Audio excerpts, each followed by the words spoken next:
p of x by this d of x, and then rewrite your answer as this format. Okay. And really what we're doing there with this format is the idea that if I have, let's just take, I don't know, like 18 and divide it by 4. Okay, what number can go here? So I multiply by 4, get something really close to 18, but below 18. 4, right? Gives me 16. And then I get a remainder of 2, right? Okay. Well, my 2 is my remainder, r of x. This was my, my quotient. This was my divisor, d of x. And this is my quotient, q of x, right? Well, think about how this thing right here is positioned to give me, says p of x, which right now is our 18. So 18, okay, p of x, remember, is your dividend, right? So 18 is equal to your quotient of 4 times your divisor of 4 again, plus then your remainder of 2. Would you agree that that's an equivalent statement? Yeah. Okay. So the same thing's happening then when we do this with these variable components, these two polynomials. Okay. So there's 2 ways of doing this. You can do it the long way with long division. I think long division might be if you were to type your answer in incorrectly into WebAssign and it gives you the solution they're giving you is probably because the author went through the long division route and got that answer. But you can do it synthetic division, you might get a little different answer. Okay? Or it might look a little bit different, but they're the same. And we'll talk about doing both approaches here. Remember with long division, you put your dividend underneath, and that's your p of x. Make sure you put placeholders in. One placeholder that people neglect is that 0 right there, because it's your constant term. With long division, I don't think it's 100% necessary, but with synthetic division, it's absolutely necessary to have that placeholder for that constant. Okay, so I just get used to doing it with long division, and I don't make that mistake by forgetting it with synthetic division. Then you put your divisor out here, 5x minus 6, right? And we go through the long division process of thinking, okay, what can I put here so that when I multiply by 5x, I get 5x cubed. X squared, okay? So x squared times 5x gives me 5x cubed. X squared times negative 6 gives me negative 6x squared, right? I change my signs and then add straight down, okay? That's subtracting, right? Adding the opposite. So those go away, okay? Now, it's kind of a unique situation where they both disappear. It happens every once in a while. But all that means is that you come over here, you add a remainder of 0, and then you have to bring these other terms down, okay? So go ahead and bring those other terms down to negative 5x plus 0. And now I think about what do I multiply negative 5x by? Sorry, 5x to get negative 5x? Negative 1. Negative 1 there, multiply it through, get negative 5x plus 6. Change the signs, and I get my remainder, right? Now the remainder, and I know it stopped there in long division. Some people have been asking, how do I know when it stopped in long division? That's x to the 0, right? That's x to the first, right? You stop when your remainder's degree is less than your divisor's degree. Because there's no number right now, and I multiply 5x minus 6 by to get negative 6. Okay? But here's there actually is, but it's this. It's negative 6 over 5x minus 6. Okay? That's my remainder, right?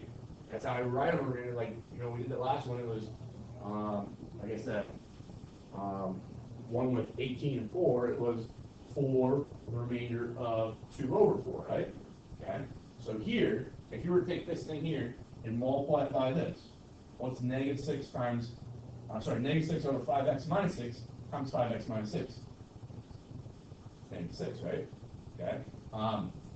So that's kind of the idea here. And that's what when they ask you to write something as, you remember they're then doing this quotient of x plus the remainder of x over d of x, right?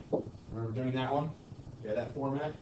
That's putting this remainder over that up here, that's negative 6 over x, 5x minus 6. I don't know what's going on. That's because there's pen things. But they don't want that format. They want this format. So this was our divisor, right? This was our quotient. And this is our remainder. Okay?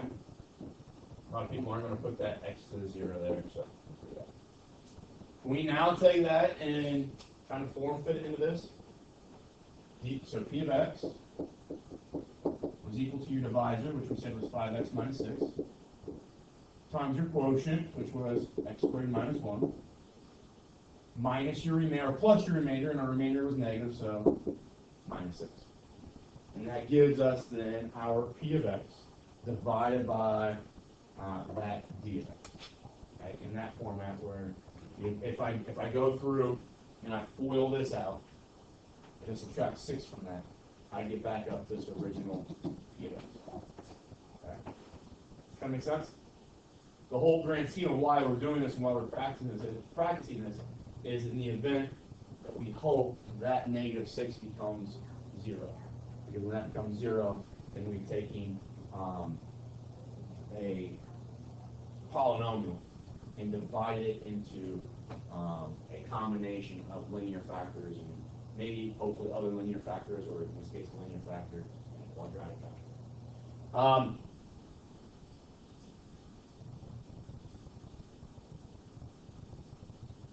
What's kind of, x squared minus 1, that's a difference of squares, right? Break that down even further if you wanted to. They're not asking you to do that, but you could. Let's do this. I'm going to write, we're going to erase everything. But we're going to stick left. I'm going to write this solution, p of x is equal to 5x minus 6 times x squared minus 1 minus 6, right? That's what we just came up with. Let's go through synthetic division and see if we get the same result. All right.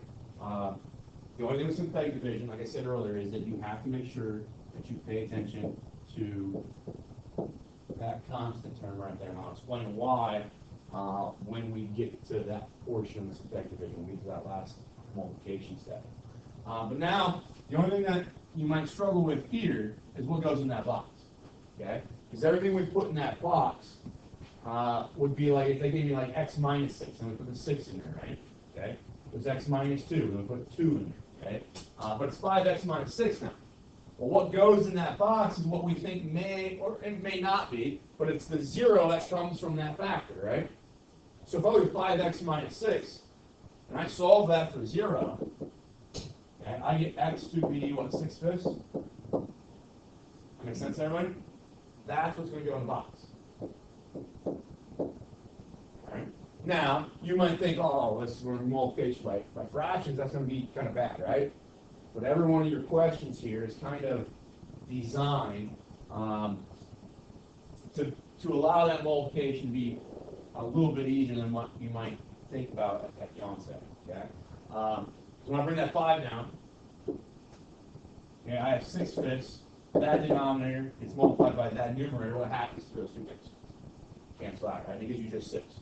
Okay? So that 6 there, add straight down, gives me 0. Well, that multiplication again is pretty easy, right? Okay? Give me 0 there. And now I put -5 there, right? Here's where having this 0 right there is important. If I did not have that 0 right there, would I think that's my remainder and be done? Yeah. Okay? But if I put that 0 in there, which I should do, I know that I've got one more iteration of multiplication to do. We're going to do this 6/5 times that -5. So it's going to have to 5s. Cancel out again, it gives me -6. And my remainder is -6. Same remainder we got by doing long division, right? Okay. Now, if you think about this, though, the polynomial is going to look a little bit different. This is r of x. When we do synthetic division, this is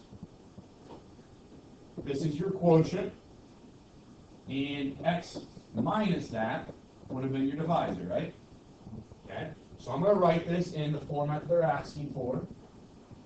Okay, remember they wanted P of x is equal to D of x times Q of x plus R of x. So I'm going to write x minus 6/5 times, now this was x cubed, right? Divided by x to the third, so what's this going to be? X squared. So we get 5x squared minus 5 plus the remainder of 6. And that's P of x. I'm going to grab P of x that we did earlier with long division, and we're going to sit here and compare them. If I look at those two things, are they exactly the same? Are they identical? What's going on here?